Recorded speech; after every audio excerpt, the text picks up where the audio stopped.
একটু মিলিয়ে দেবেন। কখন নামতে হয় জানেন, আর কখন নামা উচিত নয়?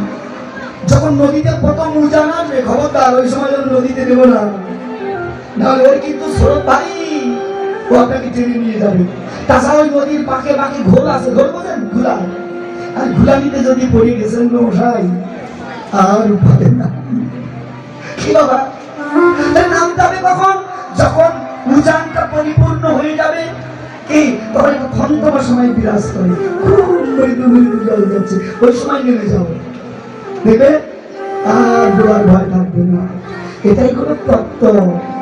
সাধনে যাওয়ার সময় পেলাম আর খেলাম, খবরদার ওই বাঘের মতন কাজ করো না, যেন তাহলে ডুবে পড়ে যাবে। তার জন্য কি করতে হবে? যারা গুরু পরম্পরায় সাধনে যাওয়ার আগে ভজন পূজনের ব্যবস্থা দিয়েছেন নিজের মতিকে স্থির করবার জন্য। কেন জানেন? মতি স্থির না হলে রতি স্থির হবে না, রতি স্থির না হলে কামের বহির্বিকাশ হবে, আর কামের বহির্বিকাশ হলে কৃষ্ণ ধর্ম পালিয়ে যাবে। বুঝেছেন? এই জন্য ভজন পূজনের দ্বারা দুজন দুজনকে পূজনের মাধ্যমে নিজের ইন্দ্রিয়কে আগে স্থির করে নাও, তারপরে সাধনে নেমে যাও, দেখবে আর ডুবে মরার ভয় থাকবে না। তারপরে সাধনে অনেক যোগ আছে, এই যে যোগের দ্বারা নিম্নগতি ধারাটাকে ঊর্ধ্বগামী করা যায়, এগুলো গুরু পরম্পরায় শিখতে হয়। আজকে তত্ত্ব কজন জেনেছো? হাত তুলুন তো দেখি। হ্যাঁ, তত্ত্ব অনেকে জানেন, অনেকে শিক্ষা মন্ত্র নিয়েছেন, কিন্তু ধারণ করা কিন্তু খুব কঠিন। কে বাবা, বিন্দুকে ধরে রাখা, নিজের ইচ্ছা অনুযায়ী তাকে সঞ্চালিত করা, কে এটা কিন্তু সহজের দ্বারা হয় না। এই তার জন্য এই যে বায়ু, এই বায়ুর কর্মসাধন জানতে হয়, প্রাণায়াম সাধন করতে হয়, না হলে সাধনে সে দেশে যাওয়া যায় না। সমস্ত পুরো তত্ত্ব না যেখানে সেখানে বলা যায় না, কিন্তু আপনার তো তত্ত্বদর্শী মানুষ, দুটো কথা বলছি, অসুবিধা হচ্ছে না তো?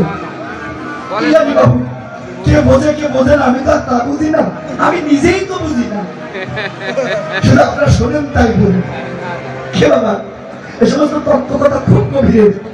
কীর্তনের মধ্যে এই রসটা যদি আস্বাদন না হয় না, আপনি কীর্তনের তত্ত্বই অনুভব করতে পারবেন না। কারণ ভগবানের এমন এমন লীলা আছে, আপনি প্রশ্নের উত্তর খুঁজে পাবেন না যতক্ষণ না আপনি তত্ত্ব না বুঝবেন। ভাবুন তো, এই সমস্ত তত্ত্ব আমরা বুঝবো কেমন করে যদি গুরু কৃপা না হয়? এই তত্ত্বগুলো এই জন্য বলছে, একটু মন দিয়ে শুনে যান। শুনে শুধু জানেন না, গুরুর কাছে যে শিক্ষা গ্রহণ করুন, সাধন তত্ত্ব জানুন, তবেই আপনার মনোবাসনা পূর্ণ হবে, না হলে নয়। বুঝেছেন? তাইতে মায়েরা, আপনাদের বলছি মা, আপনারাই হলো সেই ভজনের উৎকৃষ্ট পাত্র। আপনার চাইলে পরিবেশে তুলে দিতে পারেন, আবার চাইলে চুল ধরে নিচে নামাতেও পারবেন। এবং এই সাধনের সময় যে নারী কামিনী সব পরিত্যাগ করে মাতৃ সবে কৃষ্ণ ভজন করতে পারবে, তার সন্তান আর মরবে না। যেভাবে সন্তান কেন বললাম, মায়েরা ভেবে দেখুন, আমার স্ত্রী করে আমার ছেলে খেলা করছে, ওকে ওটা আমি, আমার আত্মজন, আমি নিজে ধ্বংস করেছিলাম, তাই আমার সহধর্মিনী মায়ের মতো আমাকে গর্ভে ধারণ করে আবার একটা নতুন জীবন দিয়েছেন। এই জন্য নারী হলো জননী সাদৃশা। এক সে আমার সহধর্মিনী, কিন্তু তর থেকে সে আমার মাতৃশালী। বোঝা যায় কথা? গভীর তত্ত্বের কথা। এই জন্য নারীর দেহেতে কত হুরঙ্গতে আসরে পড়ে কামের ঢেউ।